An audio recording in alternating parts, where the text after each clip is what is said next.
Welcome to the Sharkpreneur Podcast with Kevin Harrington and Seth Green. Kevin Harrington is the inventor of the infomercial, one of the original sharks from the hit TV show Shark Tank, and has generated over $5 billion in TV and digital direct response sales. Seth Green is the world's first trusted authority on cutting-edge direct response marketing, a best-selling author, and the only 3-time Marketer of the Year nominee. On the podcast, Kevin and Seth interview sharkpreneurs who share straight talk on what it takes to explode your business. 49 faces looked to him in triumph. Over the last 12 months, they had each taken turns and promoted his business for a week at a time, driving over $987,342 in revenue. What if you had a network of 50 centers of influence who promoted your business every week for a year? Grab your copy of the #1 Amazon best-selling book, The Ultimate Guide to Growing Your Business with a Podcast, at 33% off the Amazon price by going to ultimatepodcastbook.com. Again, that website for 33% off the Amazon price is ultimatepodcastbook.com. Welcome to the podcast. This is your co-host, Seth Green. Today, I have the good fortune to be with Lady Jen Du Plessis. Dame Lady Jen is a royal member of the Royal House of Cappadocia, if I pronounced that right. The Royal Cappadocia, thank you.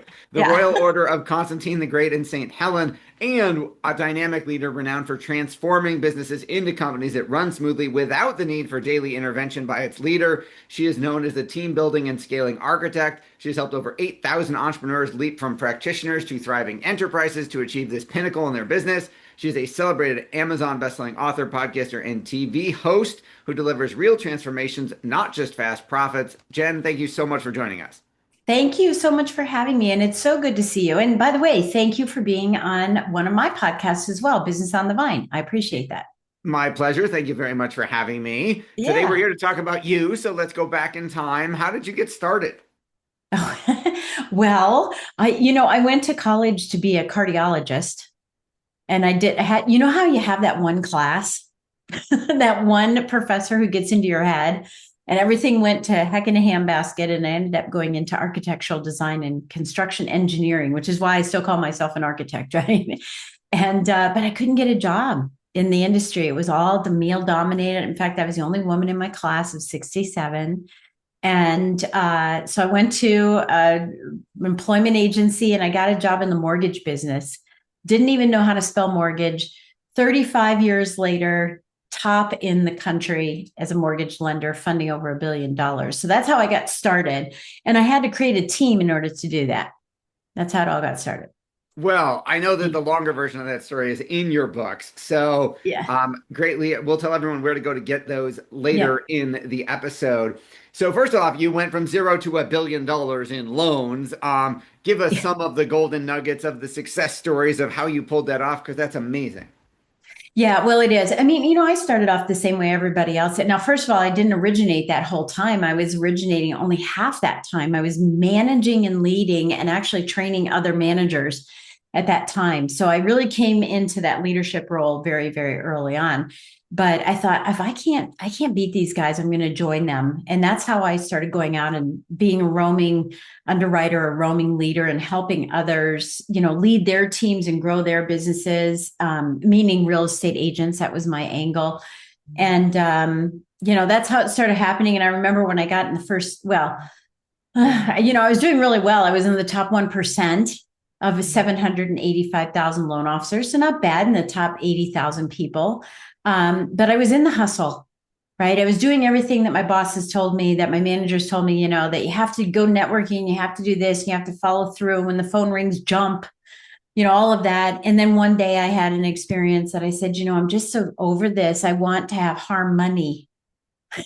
Harmony. I want to have harmony and money. And there has to be a better way to do this. And I just wanted to work 4 days a week. And what I did was I developed this system, this hustle to harmony system, that creates an elite business, and thought, okay, now that I've created this system and the framework of it, I looked up, and one day I received a plaque in the mail that said I was in the top 200 loan officers, so the top 0.003%. And then everybody started clamoring and saying, well, how did you do it? How'd you do it? In fact, I even had one loan officer say to me, the only reason that you do $100 million a year is because you have a team.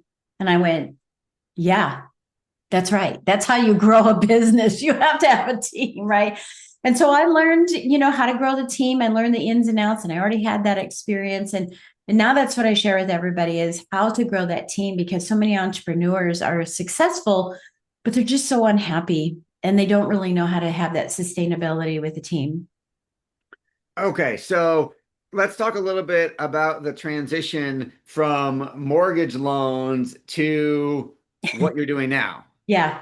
Well, as you know, because of podcasting, at that time, everyone said, well, can I pick your brain? Can I pick your brain? And I said, I heard about this thing called a podcast. Maybe I should try it. That was 15 years ago, just a couple of days ago, that I'm celebrating, that one podcast. And so I started answering questions, doing a monologue. Back then we did monologues and it was audio only, and started asking questions. People started saying, can you come and speak here and speak here? And it was in and out of the mortgage and real estate realm. It started going, bigger and badder and international. And then eventually I had to make a decision, and here I was 35 years in the business. I swore I would never be in the business for 40 years because that's what attorneys do. They stay in the business that long. And I wanted to fund $1 billion. So I funded $1 billion. A loan of 522,000 took me over on a Friday. And on Monday, I went in and I retired from lending because I had the trajectory of speaking, in and out of the industry. So I had crossed over for about 8 years. I had that crossover happening. So I'll tell you what, if I didn't have that podcast, I merely would have been a retired, burnt out loan officer. Okay. And Yeah. instead of being a retired, burned out loan officer, you are, the team building and scaling architect. So, what are the biggest mistakes business owners make when they're trying to scale and grow their companies? Yeah. Letting go to grow. That would be number one.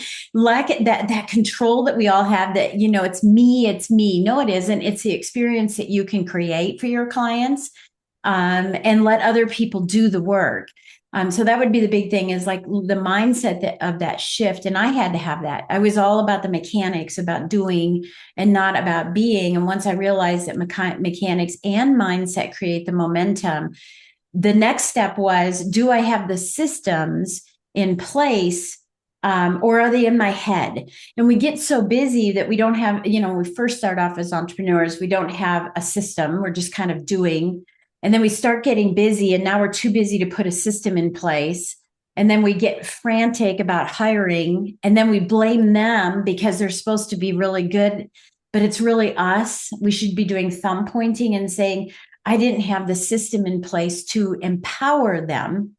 So I believe I have a mantra in my business. It's time to stop working in and on your business. You hear that all the time. Don't work in, work on. I say, don't do either. Don't work in or on your business. It's now time to live above and beyond it. And that's elevating to a leadership role as opposed to a task manager, practitioner role.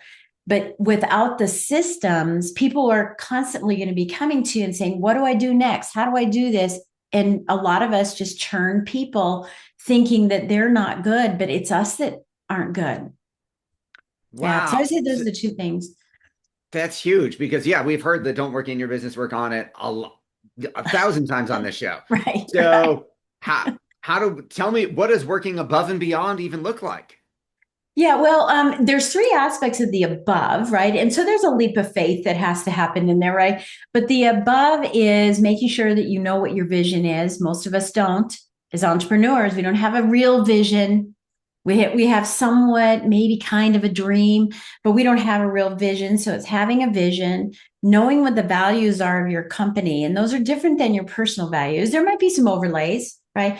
But integrity, for example, is a personal value of mine, and a value in my business is that we have a lot of integrity. So we're going to tell you what we're going to do. Accountability is another one, but not everything will cross over. So it's important to determine what are those values that we have in our business, those non-negotiables that if this happens, watch out because I'm going to blow up, right? And so the vision and values, and those need to be relayed to your team members so that they know what you're trying to achieve. It can't be a secret. You can't get mad at people because they don't know your values. You can't get mad at people because they don't understand where you're going. And so if you want to lead people, you need to be able to share those visions and make sure that your vision is large enough that it encompasses what their goals are in their personal lives as well. If it's too small and acute, then it's not going to include other people. It's all for you. And of course, you're not going to develop that team and be a good leader. And the third aspect is your voice. How do you speak? How do you do emails? How do you text? Are you an emoji person? Are you very, if we go back to disc profiling, are you quick and short, fun, got to have every little detail? Are you you care about other people? So what is your voice so that you can empower them instead of enabling them? So a good example is when you go to Starbucks, they say, what can we get started for you? That's a voice. When you go to McDonald's, they say, can I take your order? That's a voice. When you walk into Walmart, they say, welcome to Walmart. That's a voice. So everyone needs to speak the same language so that you don't need to be there. It's like talking to you with you going out and having fun, right? Above is now bringing more business in. And then beyond, I don't know. It's your beyond, Seth. What do you want? Another business? Sleep in? Travel? Spend time with grandkids? It's defining what that vision is so that you can get to that next level. That's beautiful. You mentioned a keyword in there. You mentioned mindset. What are some of the limiting mindsets you see in entrepreneurs that's preventing them from accomplishing all this? Yeah, well, they can do everything themselves, right? They have TPS or PTSD, right? They have this PTSD from hiring someone before, and they go, you know what? I know it's easier for me to do it myself. And I hear it from a lot of people, even today, is, well, I can just use AI. Well, yes, I think AI is great for some part of your business, but I think actual interaction is important. You're still going to need that human touch. So you've got to elevate your personal leadership and management skills. And those are different types of skills, but you got to have that personal development in order to be able to move forward with your business. And it's funny with our phones. I'll show you my phone, right? When the battery gets down to 14%, we're running around going, I need some juice, plug me in, right? But in our business, when it's down to 7%, we don't even know it. And then we just hire someone and say, hey, you're really nice. We'll find a spot for you. And it doesn't work. It never works. So we've got to have some lead indicators, right? Some KPIs. There's a lot of technical pieces here too, to know when is the right time to hire someone, so that we look for the person to fill the job, not for the person to fill a spot of time. And we're buying time is what we're doing when we have our team. That's amazing. Who's an ideal client for you now? Yeah, my clients are usually from 2 million to 30 million top line revenue. They're savvy, tenured, high performance, luxury, premier type of clients. These people, are like, just fix this for me, fix my team, fix it. I want my life back. I want to live in harmony instead of the hustle. I love that. I love Harmoney. You teach that we should attract clients rather than chasing them. What is one strategy our audience can implement right away to start doing that? Give first, go first, lead first. When you have collaborative relationships and, relationships with everybody, is how can I serve you first? And then be open to receiving. I hear a lot of entrepreneurs say, no, I'm good. No, we're never good. We always could use some help. So be open to receiving, but go first, lead the relationship. I think that's real important. We cannot do this alone. So we've got to have people around us doing, bird dogging and helping us out. You just can't live in a silo in any industry, Absolutely. You've helped over 8,000 businesses grow. What's your biggest challenge that you're facing right now? Oh, the biggest challenge I'm facing right now. Well, it's the new year as we're recording this, right? So I have 2 words for this year: exemplary expansion, right? There's expansion, but doing it in an exemplary way. So I'm still sifting and sorting. It's taken so long because I'm looking at every aspect of my practice right now. And I have 4 businesses. So I don't just look at this business. I've got all kinds of things I'm looking at. But looking at where do I want to expand? Where do I want to contract? It's like a slingshot. I'm pulling back and I'm assessing where I want to target, right? And but I don't want to do anything for the sake of doing it. I want to do everything at top line, top notch. So right now, the biggest struggle for me is deciphering all the relationships that I have. I believe that everyone you work with should complement and not complicate. And so I'm looking at everyone saying, so is there a complementary piece here, or they always compliment? They always miss the email. They forgot to this. And so I'm really sorting through my relationships right now. And it's tough because we have to make really tough decisions to let people go so that we can grow. That makes a lot of sense. What are some daily habits or routines or rituals you use to stay centered and positive and energized? Yeah. You know what? Sometimes I think that my office is like a physical therapy office because I have, so I start from the top, right? So I pray, I meditate, I read every day. I'm an avid reader. And because I was going to be a doctor, I'm a speed reader. So I've usually got 4 or 5 books that are going on at any given time. And so I'm reading, right? So I start with the head and then I make sure that I'm healthy. I just make sure, but I have a little, walker thing under my desk, right? So I'm constantly walking. I have things that I use all the time, in between calls. I have a vibration plate that I stand on and make sure the blood flows there. It is pretty funny that my office feels like that, but the habit of wellness, people talk about health and wealth. I just say wellness. Wellness is, and looking at my bank statement every day. There's such an avoidance of business owners to not look, but I look every single day. How much came in? How much went out? What's this thing? That's a habit because it will catch up with you and you'll find that you're, a measly $1,200, but it's still $1,200 away from you because you forgot to turn off a 7-day something or you forgot to do something, right? And so I don't let any of that get away from me. Those are big habits. And then communicating with, I call it first and 10, do it again. Communicating with 10 people I should, not 10 people I need to communicate. I'll do that later. 10 people that I should communicate with today that I just need to touch base with. Those are some of the habits that we have. Those are great. Your passion is obvious. What do you like best about what you're doing? Watching people light up and go, aha, right? Like, I got it. Watching their lives change, impacting them and or seeing their top line go up. It's not always the top line. Sometimes that becomes an unintended consequence and a good one, right? I have a client who went from 13 million to 18 million in 8 months, but that's not what we were trying to accomplish. We were trying to get her life back. Right. And wow, look what happened. So she's now in Harmoney. That lights me up. Yeah, that lights me up because I know it's possible. Absolutely. That is awesome. For our folks watching or listening, where is the best place for them to go to learn about you, the books, the podcast, all things Lady Jen? Yeah. Well, the best thing to do is to email me at mentormeladyjen, right? mentormeladyjen@gmail.com, and then just put in the subject line gifts.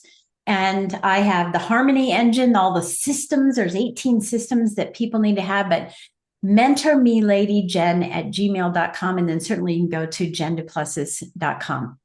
All right. Well, we greatly appreciate your time. This has been Seth Green with Lady Jen Du Plessis. Lady Jen, thank you so much for joining us.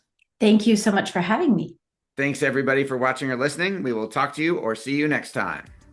Why do so many businesses struggle while others seem to explode overnight? Do you wish you had the secret to this type of exponential growth? Now, I've scaled more than 20 businesses to over $100 million, and it's not just luck. In my new book with Mark Tim, Mentor to Millions, you'll learn the repeatable framework I use in all my business ventures for massive success. Order at kevinmentor.com and get over $1,000 in bonuses. Head to kevinmentor.com.